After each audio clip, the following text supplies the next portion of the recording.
You keep falling for the same person in different faces. The one who pulls you in then slips away, and the more they retreat, the more you burn for them. This is the strange loop at the heart of relationship psychology. The anxious one and the avoidant one keep finding each other. One reaches, one retreats, and both mistake the ache for chemistry. Picture the first few weeks. The spark is unreal. You have never wanted someone this much.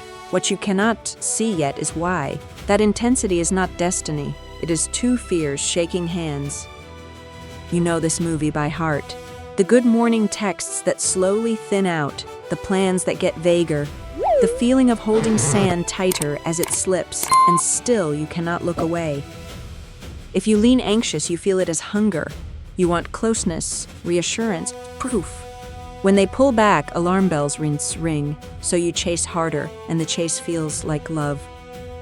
If you lean avoidant, you feel it as pressure. Closeness starts to feel like losing yourself, so you create distance quietly. A slower reply, a wall you cannot quite explain. Now watch what happens between you. Their distance triggers your panic. Your pursuit triggers their retreat. You reach, they step back, you reach harder. A loop that spins faster the longer it runs. And the roles are not always fixed. With a clingy partner, even the anxious one can pull away. With a distant partner, even the avoidant one can chase. The dance decides the steps, more than the person does. And I find myself curious who is watching this unfold. Someone on a gray afternoon in Ireland, someone in the heat of Indonesia, someone up late in Colombia. I really want to know which country you are in, because this exact dance seems to play out everywhere. Because whichever role you know best, you have felt this pull, and you have wondered why it hurts so good. Here is the cruel design of it. The anxious one confirms their deepest fear. See, people always leave. The avoidant one confirms theirs. See, closeness always suffocates. You are each other's worst nightmare and each other's proof. The chase feels like passion. The distance feels like mystery. But your body is not lighting up with love. It is lighting up with fear. And fear and desire can feel almost identical inside the chest. Think about the best moments with them. Usually right after a scare, they almost leave, then come close. And that rush of relief feels like the deepest love you have known. But it was the fear breaking, not the love landing. Think about who never made you feel this way. The kind one, the available one, the one who texted back and meant it. They felt boring, and you let them go, because calm did not spike the alarm you call attraction. You may have already met the safe one. They were steady, warm, easy to reach, and something in you called it lukewarm. You did not trust a love that did not make you anxious. So let me ask you something you already know. When they go distant, do you chase or wait? One word, write it below. Now go back further, to where the roles were born. The anxious one learned that love could vanish, so they hold on tight, always braced for the leaving. Closeness feels like the only safe place. The avoidant one learned something different, that needing people led to being let down, so they learned to rely on no one. Distance feels like the only safe place. Two opposite lessons. One craves the closeness the other fears. One needs the space the other reads as rejection. You did not choose each other by accident. You chose a familiar wound. So you speak two different languages of love. One says, stay, prove it, never leave. The other says, trust me, but do not crowd me. Neither is wrong. But without translation, both feel like rejection. Here is the twist almost nobody wants to hear. You are not drawn to them despite the pain. You are drawn to them because of it. The push and pull feels like home. And home, for both of you, was never quite safe. So the anxious one reads breadcrumbs as devotion. The avoidant one reads independence as strength. Each keeps proving the old story true. And the loop tightens, sold to you as a love story. Picture the fight that never quite resolves. One wants to talk it out right now. The other needs to shut the door and breathe. One feels abandoned.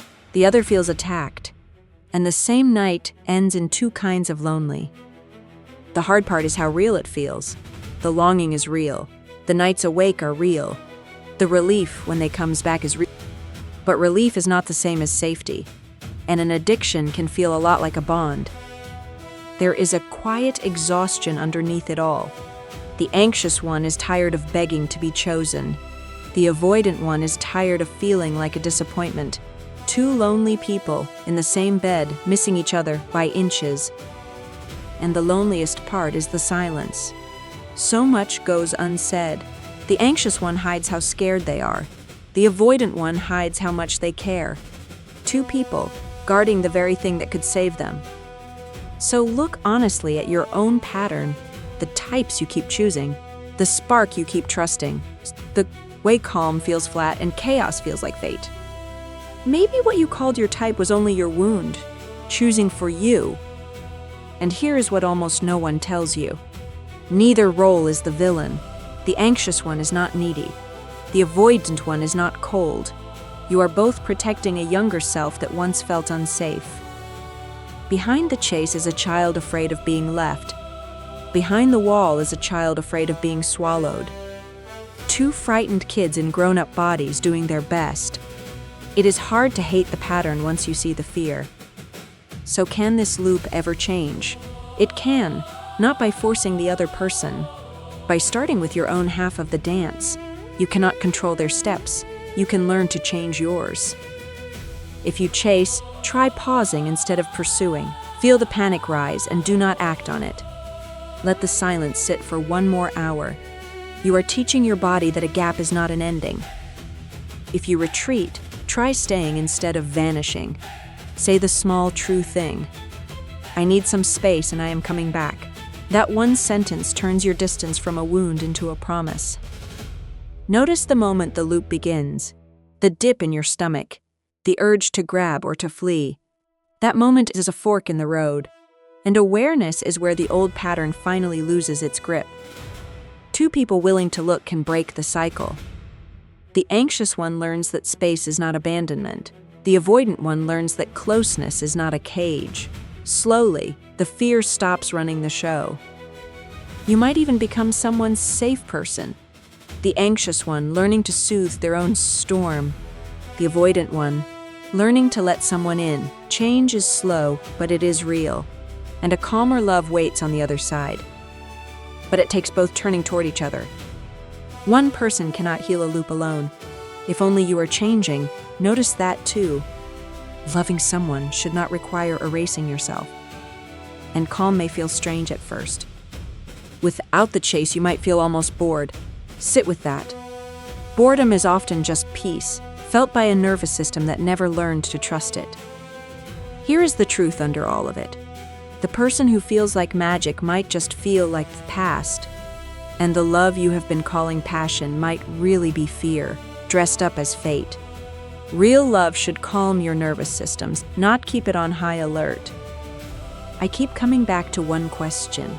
If a love ever felt calm instead of thrilling, would you trust it? Or would you go looking for the storm again?